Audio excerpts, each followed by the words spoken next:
Este podcast é um oferecimento do supermercado Cambará. 43 3325 7755, Londrina, Paraná.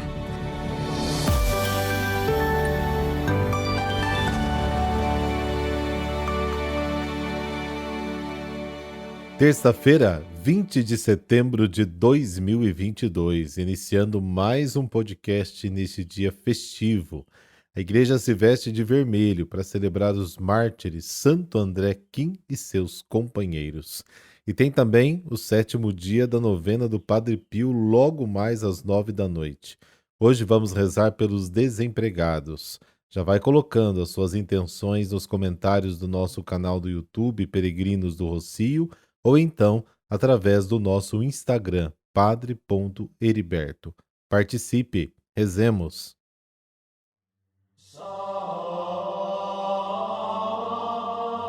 Pelo sinal da Santa Cruz, livrai-nos Deus, nosso Senhor, dos nossos inimigos. Ó Deus, Criador e Salvador de todas as raças, por vossa bondade chamastes à fé a muitos irmãos na região da Coreia e os fizestes crescer pelo testemunho glorioso dos mártires André, Paulo e seus companheiros. Concedei que, pelo exemplo e intercessão deles, possamos perseverar até a morte na observância de vossos mandamentos. Amém.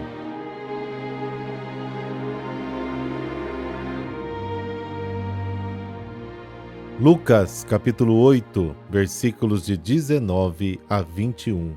O Senhor esteja convosco, Ele está no meio de nós. Proclamação do Evangelho de Jesus Cristo segundo Lucas. Glória a vós, Senhor.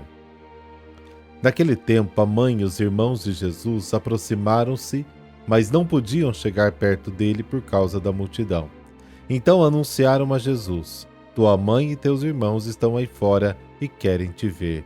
Jesus respondeu: Minha mãe e meus irmãos são aqueles que ouvem a palavra de Deus e a põem em prática. Palavra da salvação. Glória a vós, Senhor.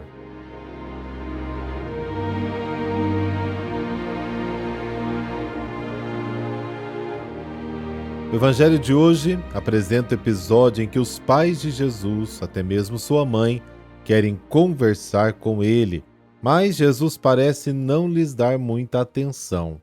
Como entender o Evangelho de hoje? A família procura Jesus. Os parentes vêm à casa onde Jesus estava, provavelmente vieram de Nazaré.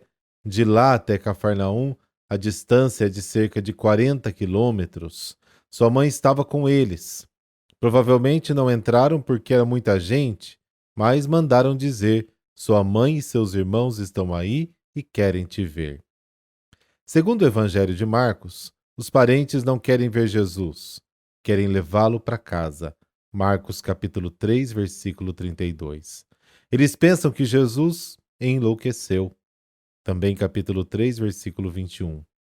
Provavelmente eles estavam com medo, porque, segundo conta a história, os romanos observavam muito de perto tudo que tinha a ver, de uma certa forma, com o povo.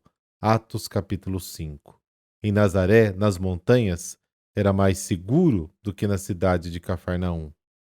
E a reação de Jesus é clara: Minha mãe e meus irmãos são aqueles que ouvem a palavra de Deus e a põem em prática. Em Marcos, a reação de Jesus é mais concreta ainda. Marcos diz: Voltando o olhar para aqueles que estavam sentados ao seu redor, ele disse: Aqui estão minha mãe e meus irmãos. Quem faz a vontade de Deus é meu irmão, irmã e mãe. Marcos capítulo 3. Jesus aumenta a família. Não permite que a família o afaste da missão. Nem a família, João capítulo 7, nem Pedro, Marcos capítulo 8, nem os discípulos, Marcos capítulo 1, nem Herodes, Lucas capítulo 13, nem ninguém, João capítulo 10. É a palavra de Deus que cria uma nova família em torno de Jesus. Minha mãe e meus irmãos são aqueles que ouvem a palavra de Deus e a põem em prática. Mas aí precisamos entender a situação da família no tempo de Jesus. Inclusive, a gente já falou sobre isso aqui no podcast e é sempre bom contextualizar. No tempo de Jesus, tanto o momento político, social, econômico, quanto a ideologia religiosa, tudo conspirava a favor do enfraquecimento dos valores centrais do clã, da comunidade. A preocupação com os problemas familiares impediu muitas vezes as pessoas de ingressarem de fato na comunidade.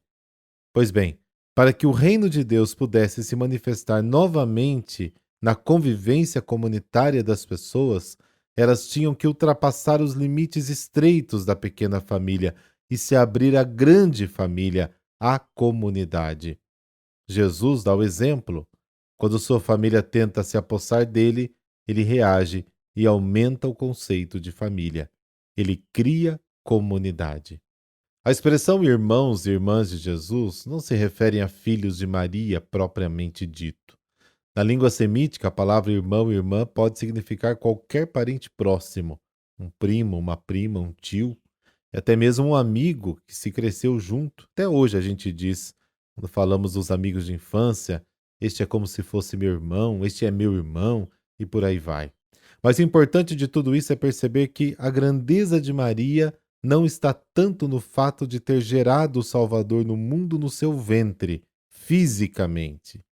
Aliás, isso é consequência de algo mais profundo. Quando Maria gera Jesus fisicamente, é porque já o gerou espiritualmente. Maria é aquela que ouve a palavra de Deus e a coloca em prática. É esta ação que a faz mãe de Deus. E nesse sentido, todos e cada um de nós pode sim fazer parte da família de Jesus, da grande família, da comunidade. Seremos seus irmãos de fato se fizermos o que ele nos diz. Fica então a dica.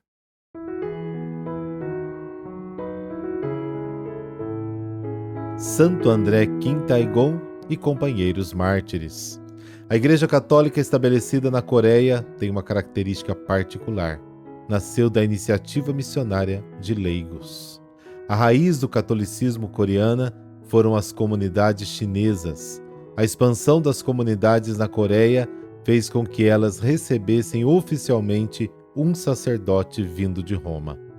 Em pouco tempo, a comunidade cresceu possuindo milhares de fiéis. Porém, começaram a sofrer perseguições por parte dos governantes e poderosos, inimigos da liberdade, justiça, fraternidade, pregadas pelos missionários. Tentando acabar com o cristianismo, matavam seus seguidores. Não sabiam que o sangue dos mártires é semente de novos cristãos.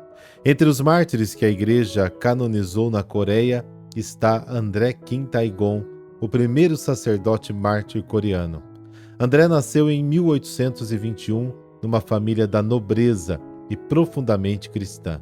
Seu pai, por causa das perseguições, havia formado uma igreja particular em sua casa, nos moldes daquelas dos cristãos dos primeiros tempos, para rezarem, pregarem o evangelho e receberem os sacramentos. André tinha 15 anos quando resolveu se preparar para o sacerdócio. Depois de muitos desafios, fez-se padre em Xangai.